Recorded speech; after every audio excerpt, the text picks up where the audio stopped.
સુરતમાં દારૂ ડ્રગ્સની રેવ પાર્ટી પર વિજિલન્સે દરોડા પાડ્યા હોવાની વાત સામે આવી છે। એરપોર્ટની સામે આવેલા આશીર્વાદ ફાર્મમાં રેડ કરવામાં આવી હતી, જેમાં પોલીસને ડ્રગ્સ અને દારૂની બોટલો મળી આવી હતી।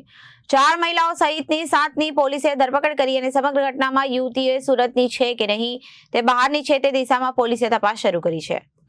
સુરતમાં એક ફાર્મ હાઉસમાં દારૂ અને ડ્રગ્સ પાર્ટીનું આયોજન કરાયું હતું અને ભાવનગરના ચિરાગ માળિયાએ પાર્ટીનું આયોજન કર્યું હતું। પોલીસને આ બાબતે અગાઉથી બાતમી મળી હતી।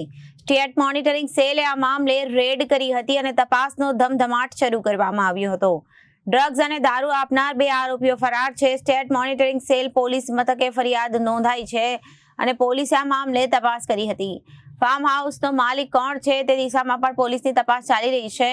સુરત એરપોર્ટની સામે આવેલા આશીર્વાદ ફાર્મમાં પોલીસે દારૂ અને ડ્રગ્સના દરોડા પર રેડ કરી હતી અને આ રેડમાં 4 મહિલાઓ સહિત 7 પુરુષો ઝડપાયા હતા।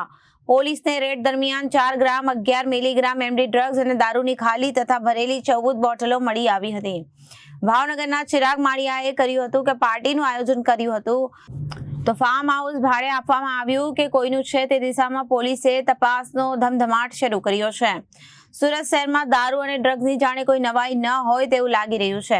સુરતમાં અવારનવાર દારૂ અને ડ્રગ્સની પાર્ટીઓ ઝડપાતી હોય છે। અગાઉ પણ સુરતમાં રેવ પાર્ટી ઝડપાઈ હતી, જેમાં થાઈ ગર્લને બહારથી બોલાવવામાં આવી હતી અને દારૂ અને ડ્રગ્સ ઝડપાયું હતું। આ મામલે ઝડપાયેલ પાર્ટીમાં પોલીસે તમામની મેડિકલ રિપોર્ટ માટે સરકારી હોસ્પિટલમાં મોકલ્યા છે। Reporter Arvind Rathod, Janadesh news, Surat.